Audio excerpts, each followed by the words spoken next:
അസ്സലാമു അലൈക്കും വറഹ്മത്തുള്ളാഹി തആല വബറകാതുഹു. PM സാലിഹ് അഷ്റഫീസ് റീഫ്രെയിമിൻ്റെ മീറ്റ് ദ ഹീറോസ് എന്ന പ്രോഗ്രാമിലേക്ക് ഏവർക്കും സ്വാഗതം. ഞങ്ങൾ ഇപ്പോൾ എത്തിയിട്ടുള്ളത് വേങ്ങര കുറ്റാളൂരിനടുത്തുള്ള ബദർ തുജ സ്ഥാപനത്തിലാണ്. അവിടുത്തെ ചെയർമാനും അഹ്ലുബൈത്തിലെ അനുഗ്രഹീത സാന്നിധ്യവും സയ്യിദ് കുടുംബത്തിലെ സൂര്യ തേജസ്സുമായ നമുക്ക് എല്ലാവർക്കും അറിയാം, ഇന്ന് ഒരുപാട് ദുആ മജ്ലിസുകൾക്ക് നേതൃത്വം നൽകുന്ന ബഹുമാനപ്പെട്ട സയ്യിദ് ഷിഹാബുദ്ദീൻ ബുഖാരി കടലുണ്ടി തങ്ങളുപ്പാപ്പയുടെ അടുത്താണ് നാം ഇപ്പോൾ ഉള്ളത്. തങ്ങളെ ആദരപൂർവ്വം സ്വാഗതം ചെയ്യുകയാണ്. ഏവർക്കും മീറ്റ് ടു ദ ഹീറോസ് എന്ന പ്രോഗ്രാമിലേക്ക്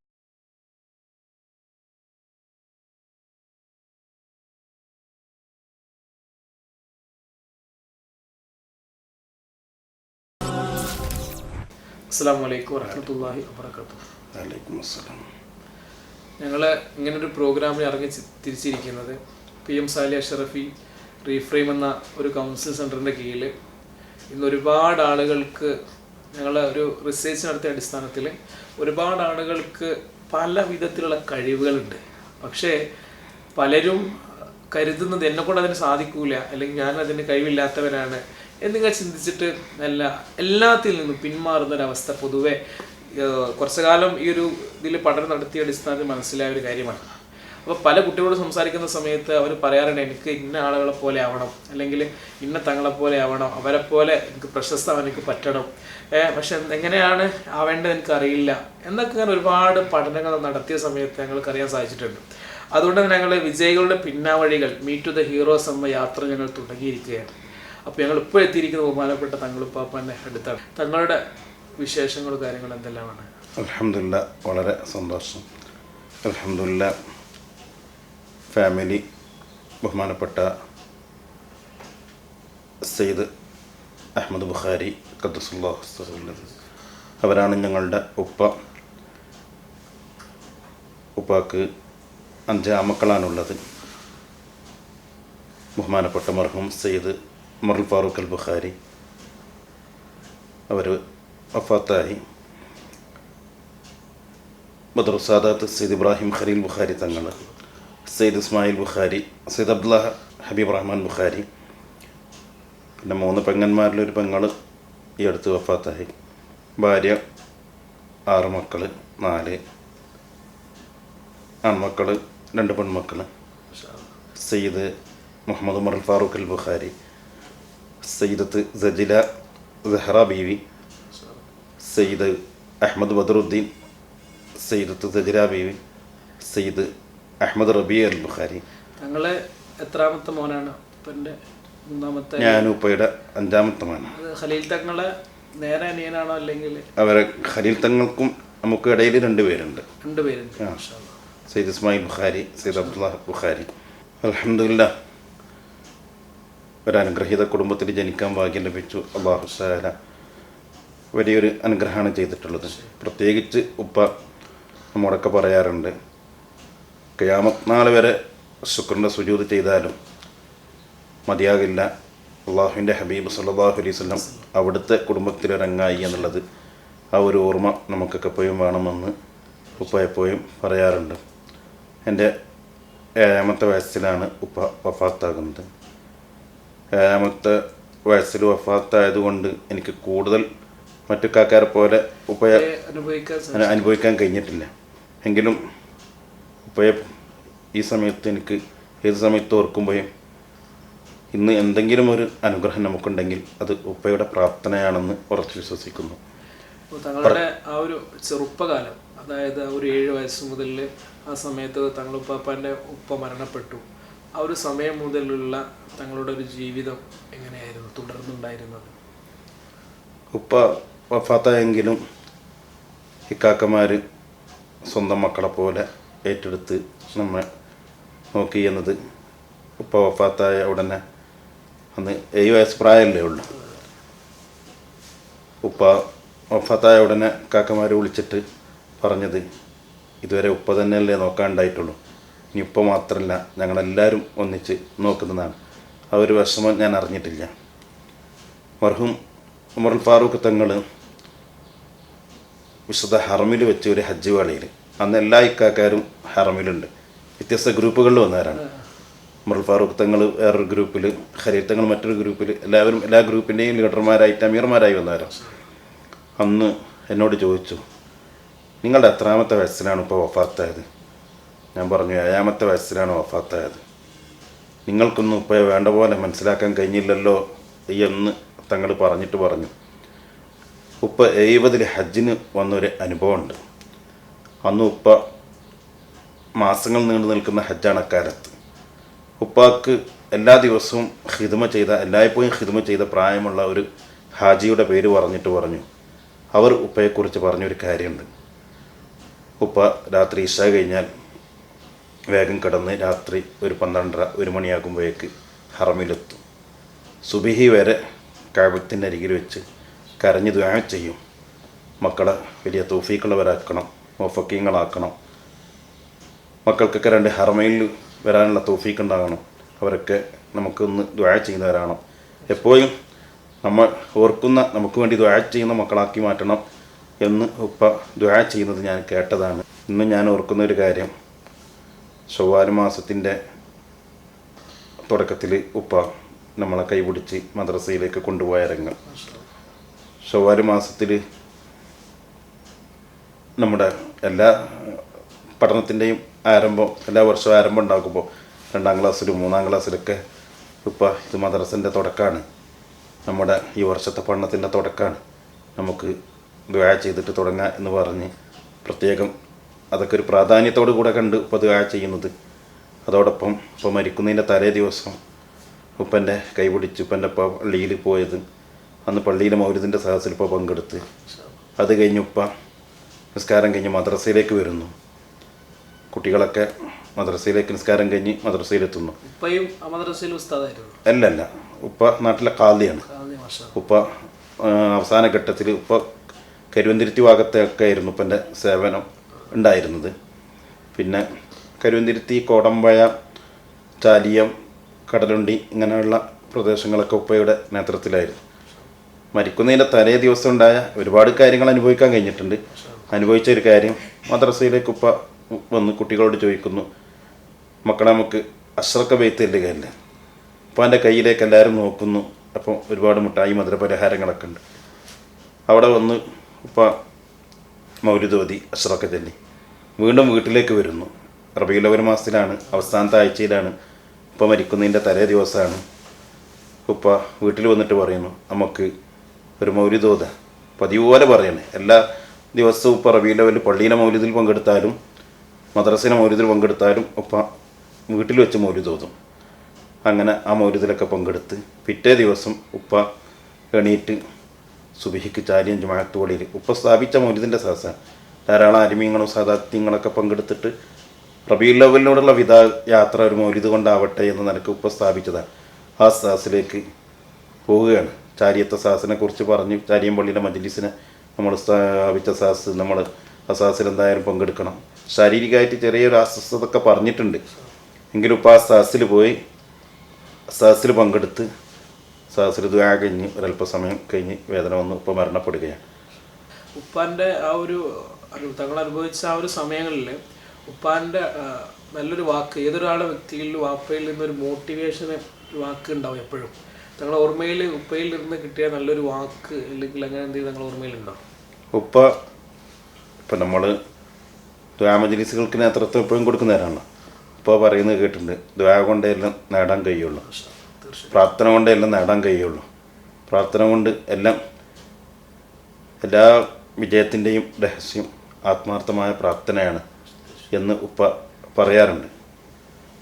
അൽഹംദുലില്ലാ, ഉപ്പയുടെ ആ പ്രാർത്ഥനയുടെയൊക്കെ ഫലം പിന്നെ ഞാൻ ഓർക്കുകയാണ്. ബഹുമാനപ്പെട്ട മർഹൂം ഉമറുൽ ഫാറൂഖ് തങ്ങൾ പെട്ടെന്നൊരു സുപ്രഭാതത്തിൽ ദിക്റിൻ്റെ മജ്ലിസിൽ, ദുആൻ്റെ മജ്ലിസിൽ ദുആക്ക് ഇറങ്ങിയതല്ല. നമ്മൾ കുട്ടിക്കാലത്ത് വീട്ടിൽ വന്ന്, തറവാട്ട് വീട്ടിൽ വന്ന്, റമദാൻ മാസം അവസാനത്തെ 10-26 രാവ് കൃത്യമായിട്ട് ദിവസവും സമയമൊക്കെ പോയി ഓർമ്മയുണ്ട്.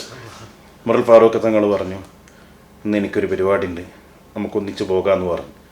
അങ്ങനെ തങ്ങളുടെ കൂടെ എന്നെ പരിപാടിക്ക് കൂട്ടിക്കൊണ്ടു പോവുകയും പരിപാടി സ്ഥലത്തെത്തുന്നതിന് മുമ്പ് എന്നോട് പറഞ്ഞു, എന്തായാലും ഇന്നൊരല്പസമയം സംസാരിക്കണം. ഞാൻ പറഞ്ഞു, എനിക്ക് സംസാരിച്ച് പരിചയമില്ല, ഞാൻ എവിടെയും പ്രസംഗിച്ചിട്ടില്ല, സംസാരിച്ചിട്ടില്ല. നിങ്ങൾക്കറിയോ, നമ്മുടെ ഉപ്പാനെക്കുറിച്ച് അറിയോ? ഞങ്ങളെയൊക്കെ അന്ന് ഉമർ ഫാറൂഖ് തങ്ങളെയും ബദർ സാദാത്ത് ഖലീൽ തങ്ങളെയും കാക്കാരെ പേരൊക്കെ പറഞ്ഞു ചെറുപ്പത്തിൽ ഉപ്പ ഇങ്ങനെ സംസാരിപ്പിക്കാറുണ്ട്. അന്ന് നമുക്ക് കഴിയില്ല എന്ന് പറഞ്ഞാൽ ഉപ്പ സമ്മതിക്കാറില്ല. നിങ്ങൾക്കത് ഭാവിയിൽ ഗുണം ചെയ്യും എന്ന് പറഞ്ഞ് ഉപ്പ സംസാരിപ്പിക്കാറുണ്ട്. ഉമർ ഫാറൂഖ് തങ്ങളുടെ നിർബന്ധത്തിന് വാങ്ങി, സമ്മർദ്ദത്തിന് വാങ്ങി 2 കാലും കൈയും വിറച്ച് ഞാനന്ന് ചെറിയൊരു സംസാരം നടത്തിയത് ഓർക്കുകയാണ്. ആദ്യമായിട്ടാണ് ജീവിതത്തിൽ. അത് കരുവന്തിരുത്തിയിൽ ആദ്യമായിട്ട്. അതെ അതെ അതെ. ഒരാളും പ്രിയപ്പെട്ടവരോട് ഓർമ്മപ്പെടുത്താനുള്ള ബഹുമാനപ്പെട്ട തങ്ങളുപ്പ പറഞ്ഞതുപോലെ ഒരൊറ്റ സുപ്രഭാതത്തിൽ, അല്ലെങ്കിൽ ഒരു നേരം വെളുക്കുന്ന സമയത്ത്, അല്ലെങ്കിൽ ഇരുട്ട് കഴിഞ്ഞ് വെളിച്ചം വരുന്ന സമയത്ത് ഒരാളും എന്തെങ്കിലും ആയി തീരുന്നില്ല. ചെറുപ്പം മുതലെയുള്ള പരിശ്രമം കൊണ്ടും അധ്വാനം കൊണ്ടും മാത്രമാണ് പലരും ജീവിതത്തിൽ സക്സസ് നേടിയിട്ടുള്ളത് എന്ന് എപ്പോഴും നമ്മൾ മറക്കാതെ ഓർക്കേണ്ട ഒരു കാര്യമാണ്. ഒന്ന്, ഒരുപാട് ആളുകൾ നമ്മളെ ഈ പ്രോഗ്രാമിൽ വന്നിട്ടുള്ള ഒരുപാട് അതിഥികളുടെ അനുഭവങ്ങളിൽ നമുക്ക് പാഠമാണ്. അപ്പോൾ തങ്ങളെ ആദ്യമായിട്ട് അവിടെ ആ ഒരു മജ്‌ലിസിലാണ് സംസാരിക്കുന്നത്. ആ ഒരു അനുഭവം എന്തായിരുന്നു? അന്ന് സത്യത്തിൽ 2 കൈയും കാലും വിറച്ച് സംസാരിച്ചെങ്കിലും മർഹൂം ഉമർ ഫാറൂഖ് തങ്ങൾ അത് കഴിഞ്ഞതിന് ശേഷം ആ സദസ്സിൽ വെച്ച് ഞാൻ അന്ന് പറഞ്ഞ ഒരു ഹദീസ് പോയി ഓർക്കുന്നുണ്ട്. അൽ കയ്യിസ് മന്ദാന നഫ്സഹു വാമില ലിമാ ബഅദൽ മൗത്ത്. വിവേകമുള്ളവർ, തൻ്റെ ഇടമുള്ളവർ അവൻ്റെ സ്വന്തം ശരീരത്തെ പോയി വിചാരണ ചെയ്ത് കണ്ണടച്ച് കഴിഞ്ഞാൽ, ഖബറിലെത്തിക്കഴിഞ്ഞാൽ, ആഖിറത്തിലെത്തിക്കഴിഞ്ഞാൽ എന്താണ് ഫലം ചെയ്യുക എന്ന് മനസ്സിലാക്കി അമൽ ചെയ്യുന്നവരാണ് എന്ന ആശയുള്ള ഹദീസ് ഓതിയിട്ടാണ്. തങ്ങളും ആ ഹദീസ്, ഞാൻ പറഞ്ഞത് വളരെ പിടിച്ചുകൊണ്ടും വരച്ചുകൊണ്ടൊക്കെ ആയിരുന്നു പറഞ്ഞത്. തങ്ങൾ ആ ഹദീസ് പറയുകയും തങ്ങൾ ആ സംസാരത്തിൻ്റെ തുടക്കത്തിൽ ദുആ ചെയ്തു. എൻ്റെ അനുജനാണ്, സയ്യിദ് ഷിഹാബുദ്ദീൻ ബുഖാരി തങ്ങളാണ് പേര്. അവർ ആദ്യമായിട്ടാണ് സംസാരിക്കുന്നത്. അള്ളാഹു ഈ മാസത്തിൻ്റെ, ഈ രാത്രിയുടെയും ഈ മജ്‌ലിസിൻ്റെ കഹക്ക് കൊണ്ട് ഒരുപാട് വേദികളിൽ പങ്കെടുക്കാനും ഒരുപാട് സദസ്സുകളിൽ പങ്കെടുത്ത് നേതൃത്വം കൊടുക്കാനൊക്കെയുള്ള തൗഫീക്ക് നൽകട്ടെ എന്ന എൻ്റെ ചെറുപ്രായത്തിൽ, കുട്ടിക്കാലത്ത് ഉമർ ഫാറൂഖ് തങ്ങളുടെ ആ ഒരു പ്രാർത്ഥനയും. എത്രാമത്തെ വയസ്സിലായിരുന്നു നിങ്ങൾ ആദ്യമായിട്ടാണ് മജ്‌ലിസിൽ പ്രാർത്ഥിക്കുന്നത്? അത് എൻ്റെ ഒരു 10 വയസ്സൊക്കെ വയസ്സിൽ അങ്ങനെ തങ്ങളൊന്ന് സംസാരിപ്പിച്ച ഒരു രംഗം ഉണ്ടായിട്ടുണ്ട്. തീർച്ചയായും അത്ഭുതം തന്നെയാണ്. 10ാമത്തെ വയസ്സിൽ ഒരു മജ്‌ലിസിൽ സംസാരിക്കുക എന്ന് പറഞ്ഞാൽ തൗഫീക്ക് തന്നെയാണെന്ന് പറയാം. വാപ്പൻ്റെ നേരത്തെ പറഞ്ഞ പോലെ വാപ്പൻ്റെ പ്രാർത്ഥന എല്ലാം. അതിനപ്പുറം പറയാനുള്ള മുത്തനബി സല്ലല്ലാഹു അലൈഹി വസല്ലം തങ്ങളെ പേരമക്കളെ സംബന്ധിച്ചിടത്തോളം ഒരിക്കലും അവരെ കാര്യത്തിൽ ഒരിക്കലും നമ്മൾ ചിന്തിക്കേണ്ട ആവശ്യമില്ലല്ലോ പൊതുവെ. അപ്പം ആദ്യമായിട്ട് ഞങ്ങൾ അവിടെയാണ് ആ ഒരു തുടക്കം. ആ ഒരു എൻ്റെ ഒരു സദസ്സിൽ അങ്ങനെ ഒന്ന് തങ്ങളുടെ നിർബന്ധത്തിന് വാങ്ങി ഞാൻ സംസാരിച്ച് തങ്ങൾ ദുആ ചെയ്യും. പിന്നെ മജ്‌ലിസുകളൊക്കെ ഓട്ടോമാറ്റിക്കായി. പിന്നെ ഞാൻ എത്തുന്നത് ബദർ സാദാത്ത് ഖലീൽ തങ്ങളുടെ അടുത്താണ്. ബദർ സാദാത്ത് ഖലീൽ തങ്ങൾ അവിടുന്ന്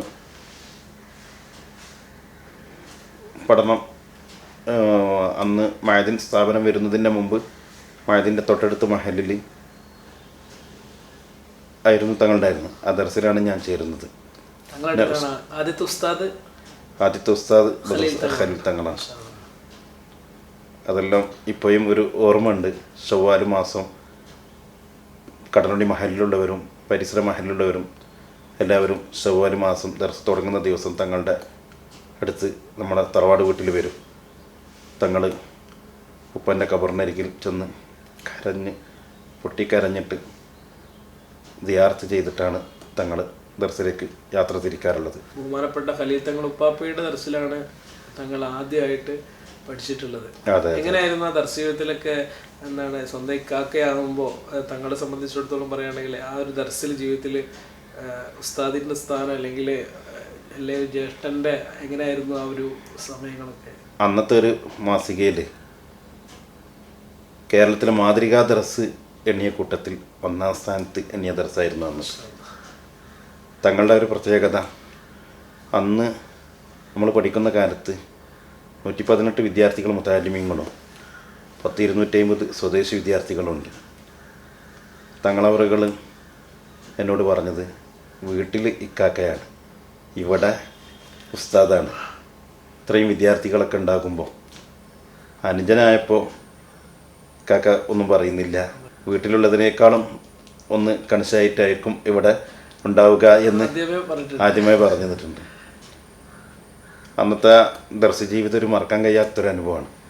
തങ്ങളുടെ സുബഹി നിസ്കാരം കഴിഞ്ഞ ഉടനെ തന്നെ ഖരീർ തങ്ങൾ സുബുക്ക് ആരംഭിച്ച് ഒരു 9 മണി വരെ സുബുക്ക്, പിന്നെ ഒരു അരമണിക്കൂർ ഇടവേള, അത് കഴിഞ്ഞ് ലുഹർ വരെ ക്ലാസ്. തങ്ങളുടെ ജീവിതം അക്കാലത്ത് അങ്ങനെയായിരുന്നു. ലുഹറിൻ്റെ മുമ്പ് തന്നെ ഭക്ഷണം കഴിച്ചൊരു കൂട്ടം വിദ്യാർത്ഥികൾ വരും. ലുഹർ നിസ്കാരം കഴിഞ്ഞ് അങ്ങനെ അത് കഴിഞ്ഞ് പിന്നെ അസ്ർ വരെയും സുബുക്ക്, അസ്ർ കഴിഞ്ഞാൽ മഗ്രിബ് വരെയും സുബുക്ക്, മഗ്രിബ് കഴിഞ്ഞാൽ ഈ സ്വദേശ വിദ്യാർത്ഥികൾക്കുള്ള ക്ലാസ്സുകൾ, അത് കഴിഞ്ഞ് ഇശാ കഴിഞ്ഞാലും ക്ലാസ്. തങ്ങളുടെ ദർസിൻ്റെ ആദ്യകാലങ്ങളാണ്. ദർസിൽ തന്നെയായിരുന്നു. ഇശാ മഗ്രിബിനിടയിൽ 1-ാം ദർസ് എന്ന് പറയുന്ന ഒരു സിസ്റ്റം ഉണ്ടല്ലോ, അതേ രൂപത്തിൽ തന്നെയായിരുന്നു. ഇശാ കഴിഞ്ഞാലും കുട്ടികൾ വലിയവർക്കൊരു നിശ്ചയ സമയവും ഭക്ഷണം കഴിച്ച് കഴിഞ്ഞിട്ട്.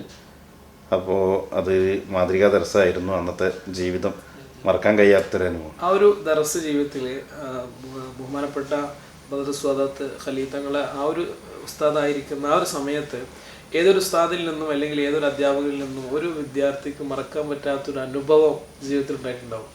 അപ്പോൾ തങ്ങൾക്ക് എന്താണ് ആ ഒരു ദർസ് ജീവിതത്തിൽ മറക്കാൻ പറ്റാത്ത അനുഭവം തങ്ങൾ ഉപ്പാപ്പൊക്കെ ഉണ്ടായിട്ട് എന്തെങ്കിലും ഉണ്ടോ? അങ്ങനെ ഇന്ന് ഇങ്ങനെയൊക്കെയുള്ള സദസ്സുകൾക്ക് കാരണമായത്, പ്രത്യേകിച്ച് ബദരീയത്ത് സദസ്സുകൾക്ക് കാരണമായത്, വിദ്യാർത്ഥി ജീവിതത്തിൽ തങ്ങളുടെ അടുത്ത് പഠിക്കുമ്പോൾ തങ്ങൾ അസ്മാഉൽ ബദർ ചൊല്ലി ദുആ ചെയ്യുമ്പോൾ പല ഫലങ്ങളും കണ്ട് വിദ്യാർത്ഥി ജീവിതത്തിൽ അനുഭവിച്ചതാണ്. അതാണ് തങ്ങളോടൊപ്പം പഠിച്ചപ്പോൾ മറക്കാൻ കഴിയാത്ത ഒരുപാട് അനുഭവങ്ങൾ. ഇന്ന് നമ്മളൊരു അസ്മാഉൽ ബദർ ചെല്ലുന്നുണ്ടെങ്കിൽ നമ്മളെല്ലാവരും നമ്മുടെ ശ്രമഫലമായി ആരെങ്കിലും അസ്മാഉൽ ബദർ ചെല്ലുന്നെങ്കിൽ, ബദരിയത്ത് ചെല്ലുന്നുവെങ്കിൽ, തീർച്ചയായും പഠനകാലത്ത് സ്വന്തം ഉമ്മയിൽ നിന്നും ഉപ്പയിൽ നിന്നും ഉമ്മക്ക് എപ്പോഴും ആരെന്ത് പറഞ്ഞാലും ബദരീങ്ങളെ പേരിൽ യാസീൻ ഓതിക്കൊടി എന്നാണ് പറയാം. ബദരീങ്ങളെ മുറുകെ പിടിച്ചാൽ കുടുങ്ങൂലെന്നും പറയും. അത് ഉപ്പയും പറയും, അത് കക്കാരും പറയും. പ്രത്യേകിച്ച് തങ്ങളുടെ അടുത്ത് പഠിച്ച സമയത്ത് നമ്മൾ തങ്ങളിൽ നിന്ന് മറക്കാൻ കഴിയാത്ത ഒരുപാട് അനുഭവങ്ങളുണ്ട്. തങ്ങൾ എപ്പോഴും ഉപദേശിക്കുന്ന സമയത്ത് ഞാനന്ന് കുട്ടിക്കാലത്ത് തങ്ങളുടെ ഉപദേശങ്ങൾ എന്നത് എഴുതി വച്ചിരുന്നു ഡയറിയിൽ. ഈ അടുത്ത് ഇങ്ങനെ നോക്കിയപ്പോൾ തങ്ങളിങ്ങനെ 3 കാര്യങ്ങളുണ്ടെങ്കിൽ എല്ലാം നേടാൻ കഴിയും, 3 കാര്യങ്ങളില്ലെങ്കിൽ എല്ലാം നഷ്ടപ്പെടും. ഒന്ന് ആത്മാർത്ഥമായ വിനയം, ആത്മാർത്ഥമായ അധ്വാനം, ആത്മാർത്ഥമായ താല്പര്യം. താല്പര്യം അത് ആത്മാർത്ഥമായിരിക്കണം, വിനയവും ആത്മാർത്ഥമായിരിക്കണം, അധ്വാനം ആത്മാർത്ഥമായിരിക്കണം. നിങ്ങളിപ്പോൾ പറഞ്ഞതുപോലെ ആത്മാർത്ഥമായ ഒരു അധ്വാനവും വിനയവും താല്പര്യവും ഉണ്ട് എന്നുണ്ടെങ്കിൽ ഉമ്മയുടെ ഉപ്പയുടെ സമ്മർദ്ദത്തിന് വാങ്ങി പഠിക്കുന്ന സ്വഭാവം ഉണ്ടാകരുത്. മറ്റുള്ളവരുടെ ഒരാൾക്ക് കണ്ടിട്ടല്ലാതെ നമുക്ക് സ്വന്തമായിട്ട് തോന്നിയിട്ട് ഇറങ്ങിയാൽ തീർച്ചയായിട്ടും നമ്മൾ അതിന് പരിശ്രമിച്ചാൽ വിനയത്തോട് കൂടിയിട്ട് പൂർണ്ണമായ താല്പര്യത്തോട് കൂടിയിട്ട് ഒരു കാര്യത്തിൽ നമ്മൾ ചെയ്യുകയാണെങ്കിൽ, ഒരു കാര്യത്തിന് വേണ്ടി നമ്മൾ ഇറങ്ങുകയാണെങ്കിൽ ഇൻഷാ അല്ലാഹ് 100% വിജയമാണ്. തങ്ങളിപ്പോൾ നേരത്തെ പറഞ്ഞു എനിക്ക് ചെറുപ്പത്തിൽ ഉപദേശം എഴുതി വെക്കുന്ന ഒരു ശീലം ഉണ്ടായിരുന്നു എന്ന് പറയുകയുണ്ടായി. പ്രിയപ്പെട്ടവരോട് ഇന്നും സൈക്കോളജി ക്ലാസ്സുകൾ, മോട്ടിവേഷൻ ക്ലാസ്സുകളിൽ പറയുന്ന കാര്യമാണ്. ക്ലാസ് എടുക്കുന്ന ഒരുപാട് മോട്ടിവേഷൻ സ്പീക്കിംഗ് നടത്തുന്ന ഒരുപാട് ആളുകൾ പറയുന്ന കാര്യമാണ് ഡയറി ചെയ്തതിൽ ഏറ്റവും നല്ലൊരു സ്വഭാവമാണ്. തങ്ങളിപ്പോൾ നേരത്തെ പറഞ്ഞു എനിക്കിപ്പോൾ തുറന്നു നോക്കിയ സമയത്ത് വളരെയധികം സന്തോഷം ഉണ്ടായി എന്ന്. തീർച്ചയായും അതല്ല മഹാന്മാരുടെ ജീവിതം. ഷെയ്ഖ് അബ്ദുറഹ്മാൻ മിസ്രി തങ്ങൾ പറയുന്നുണ്ട്, എൻ്റെ ജീവിതത്തിൽ മാറ്റം വന്നത് ഞാൻ എൻ്റെ ജീവിതത്തിലുള്ള നന്മയും തിന്മയും ഖൈറും ഷെറും ഒരു ഡയറിയിൽ കുറിച്ച് വെക്കും. ഏറ്റവും ഹൈറാണ്. അതെ, അതൊരു കോളിട്ടിട്ട് ഞാൻ കുറിച്ച് വെക്കും. അതായത് എന്താണ്, ചില ആളുകളെ സംബന്ധിച്ചിടത്തോളം ഇപ്പൊ കിതാബിലൊക്കെ ഉണ്ടല്ലോ, നമ്മള് മനുഷ്യനെ സംബന്ധിച്ചിടത്തോളം നന്മ മാത്രമേ ഓർക്കുള്ളൂ, തിന്മ ഓർക്കൂല. അങ്ങനെ മറിച്ച് ഇടയ്ക്ക് അങ്ങനെ എഴുതി വെച്ച് ശീലം ഉണ്ടെന്നുണ്ടെങ്കിൽ തീർച്ചയായും ഇടയ്ക്ക് തുറന്നു നോക്കുന്ന സമയത്ത് പഠിച്ചറബേ ഇത്രയും തിന്മ ചെയ്തല്ലോ, ആ തിന്മ ഷെറിന്റെ ആ തിന്മയുടെ കോളങ്ങളൊക്കെ അധികരിക്കുന്ന കാണുമ്പോൾ നമുക്ക് ബേജാറും പേടിയും, പിന്നെ ഖൈറിന്റെ ഭാഗം അധികരിക്കാനുള്ള ശ്രമം നമ്മൾ നടത്തുമല്ലോ. അപ്പോൾ തങ്ങൾ പറഞ്ഞു വന്നത് ആ ഒരു ഉസ്താദിൽ നിന്ന് ഖലീൽ തങ്ങളുടെ ഉപദേശത്തെ കുറിച്ചാണ്. ആ തങ്ങളുടെ പഠനകാലത്തുള്ള ആ നിരന്തരമായ ഉപദേശമാണ് യഥാർത്ഥത്തിൽ ഇന്ന് നമുക്ക് ഈ കാണുന്ന പ്രാർത്ഥനകൾക്കും പ്രാർത്ഥനാ മജ്‌ലിസുകൾക്കൊക്കെ പങ്കെടുക്കാൻ കാരണമായിട്ടുള്ളത്. പിന്നെ പറഞ്ഞ പോലെ തങ്ങളാ ഒരു ദർസ് ജീവിതം അവിടെ അവസാനിച്ചു. പിന്നെ എങ്ങനെയാണ് ഒരു സേവനത്തിന് വേണ്ടിയിട്ട് പൊതുപ്രവർത്തനത്തേക്ക് ഇറങ്ങുന്ന സമയത്ത് തുടക്കം എങ്ങനെയായിരുന്നു? തങ്ങളുടെ അടുത്ത് പഠനം കഴിഞ്ഞ് പിന്നെ എത്തുന്നത് മർക്കസിലാണ്. ഷെയ്ഖുന സുൽത്താനുൽ ഉലമ ഉസ്താദിൻ്റെ അടുത്താണ് എത്തുന്നത്. ഉസ്താദിൻ്റെ ആ 3 വർഷത്തെ ശിഷ്യത്വം ജീവിതത്തിൽ മറക്കാൻ കഴിയാത്ത ഒരു അനുഭവമാണ്. അന്ന് നിരന്തരമായി ഉസ്താദ് പ്രിയപ്പെട്ട സഖാഫികളോട്, ശിഷ്യന്മാരോട്, ആദ്യമായിട്ട് തന്നെ ഉസ്താദ് അൽ മുസൽസൽ ബിൽ അവരിയ എന്ന് പറയുന്ന ഒരു ഹദീസാണ് ഉസ്താദിൽ നമ്മൾ കേൾക്കുന്നത്. മറക്കാൻ കഴിയാത്തൊരു അനുഭവമായിരുന്നു അത്. ഒരു ബുധനാഴ്ച ദിവസം ഇൽമൊക്കെ തുടങ്ങേണ്ട ഒരു ദിവസമാണല്ലോ, എല്ലാ ഉസ്താദുമാരുള്ള ഒരു ദിവസം. അന്ന് ഉസ്താദ് ഇർഹമു മംഫിൽ അർദി ഇർഹമുക്കും മംഫിസ്സമായി എന്ന ഹദീസ് വിശദീകരിച്ച് നിങ്ങളോടൊക്കെ പറയാനുള്ളത്, പഠിക്കുന്ന നിങ്ങൾ ഇവിടുത്തെ പഠനം കഴിഞ്ഞാൽ സമൂഹത്തിലേക്ക് ഇറങ്ങി, ആളുകളിലേക്ക് ഇറങ്ങി, പ്രത്യേകിച്ച് ഏതെങ്കിലും മഹലിൻ്റെ ഉത്തരവാദിത്തങ്ങൾ നിങ്ങൾ ഏറ്റെടുക്കുമ്പോൾ നിങ്ങൾ നല്ല മാതൃകാ പ്രവർത്തകന്മാരായി മാറണം. സമൂഹത്തിൻ്റെ മനസ്സറിയാൻ കഴിയണം. അന്നത്തെ ആ ഒരു ഉപദേശം നമുക്ക് മറക്കാൻ കഴിയാത്തതാണ്. അങ്ങനെ ഉസ്താദുമാരുടെ ഉപദേശമാണ് യഥാർത്ഥത്തിൽ നമ്മൾ കോളേജ് പഠനം, ദർസ് പഠനം, കോളേജ് പഠനമൊക്കെ കഴിഞ്ഞ് നമ്മൾ മഹലിൽ സേവനം ചെയ്ത സമയത്ത് അൽഹംദുലില്ലാഹ് എല്ലാ വർഷവും ഒരു 220 ചാക്ക് അരി പാവങ്ങൾക്ക് വിതരണം ചെയ്തിട്ട് വർഷങ്ങളോളം നമ്മൾ അത് നടത്തിയിട്ടുണ്ട്. ആദ്യമായിട്ട് തങ്ങൾ സേവനം ചെയ്ത സ്ഥലം കുറ്റാളൂർ മഹൽ. കുറ്റാളൂർ തങ്ങളെ എത്താൻ കാരണം ഇവിടെ ഈ കുറ്റാളൂർ എന്ന് പറഞ്ഞ സ്ഥലത്ത് പല അന്വേഷണങ്ങളും വന്നു. അങ്ങനെ ബദർ സാദാത്ത് ഖലീൽ തങ്ങളുടെ അടുത്തേക്ക് ഈ മഹലത്തുകാർ വന്ന് അന്വേഷിച്ചു. തങ്ങൾ ഒരു റമദാൻ മാസത്തിൽ പ്രാർത്ഥനാ സമ്മേളനം കഴിഞ്ഞ് പാതിരാ സമയത്ത് തങ്ങൾ പറഞ്ഞു, കുറ്റാളൂർ മഹലിനെ കുറിച്ച് പറഞ്ഞു.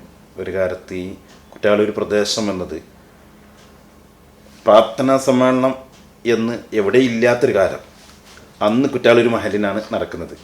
ആ പ്രാർത്ഥന ആരംഭിക്കാറുള്ളത് രാത്രി 12 മണി കഴിഞ്ഞിട്ടാണ് അതിൻ്റെ ദിക്റുകളൊക്കെ ആരംഭിക്കുക. സുബിയുടെ ഒരല്പം മുമ്പാണ് മജ്‌ലിസ് അവസാനിക്കുക. വലിയ പണ്ഡിതന്മാരുടെയൊക്കെ സാന്നിധ്യമുള്ള സാഹസികളാണ്. ഷെയ്ഖുന സുൽത്താൻ ഉലമ ഉസ്താദൊക്കെ ആദ്യകാലത്ത് പങ്കെടുത്തതും ഖലീൽ തങ്ങൾ തന്നെ എന്നോട് പറഞ്ഞിട്ടുണ്ട്, ഞാൻ ആദ്യമായിട്ട് ദുആ ചെയ്തൊരു സാഹസാണത് മജ്‌ലിസ് എന്നുള്ളത്. അത് മർഹൂം കുട്ടി മുസ്ലിയാർ എന്ന് പറയുന്നൊരു പണ്ഡിതന് അവരായിരുന്നു അത് നടത്തിയിരുന്നത്. അത് കാലങ്ങൾക്ക് ശേഷം അങ്ങനെ ഇപ്പോൾ അൽഹംദുലില്ലാഹ് ഒരു നിയോഗം എന്ന് പറയാം.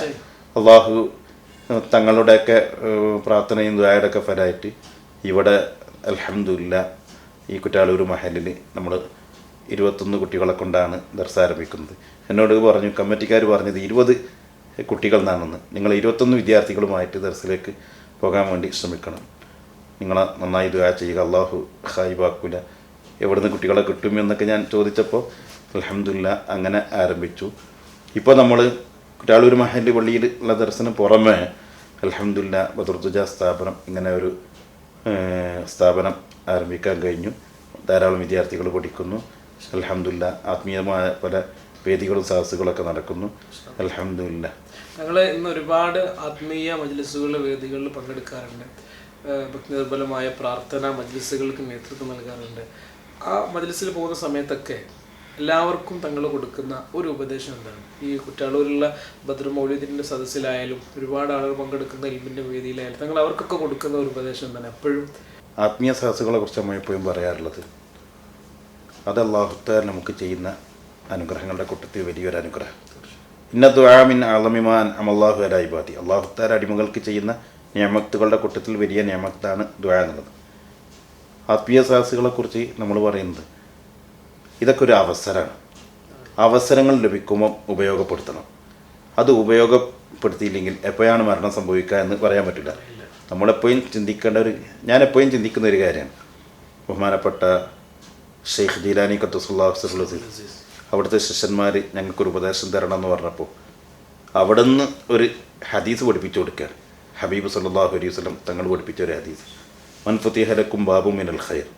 നന്മ ചെയ്യാനുള്ള അവസരം സാഹചര്യം ലഭിക്കുമ്പോൾ ഫൽയന്തഹിസ് ഉപയോഗപ്പെടുത്തണം. വലാ യദ്രി മത്താ യുഗ്ലഖു അൻഹു. എന്നാണ് ഈ അവസരം നഷ്ടപ്പെടുക എന്ന് പറയാൻ പറ്റില്ല. ഇപ്പം നമ്മുടെ സദസ്സിൽ ഉണ്ടായൊരു മറക്കാൻ കഴിയാത്ത അനുഭവങ്ങളാണ്. എത്രയോ ആളുകൾ നമ്മൾ പറയും ജീവിതത്തിൽ അവസാനത്തെ സദസ്സാണ് എന്ന ഉത്തമ ബോധത്തോടെ സദസ്സിൽ പങ്കെടുക്കണം. ദുആകൾക്ക് ആമീൻ പറഞ്ഞ് സദ്ഭാവനകളൊക്കെ സദസ്സുകൾക്ക് നൽകി, സദസ്സുകളിലുള്ള ദിക്റുകളൊക്കെ ചൊല്ലി പിന്നെ ഒരല്പസമയം കഴിഞ്ഞ് മരണമൊക്കെ സംഭവിക്കുന്നത്. ഏതായാലും അവരുടെ കുടുംബങ്ങളൊക്കെ സന്തോഷമാണ്. ആഖിറുൽ ഉംറിൽ അവസാനത്തിൽ പോലും ഒരു സദസ്സിൽ പങ്കെടുക്കാൻ കഴിയുക എന്നുള്ളത്. പിന്നെ സദസ്സുകൾ കേവലം ഒരാൾക്കൂട്ടം കൊണ്ട് കാര്യമില്ല.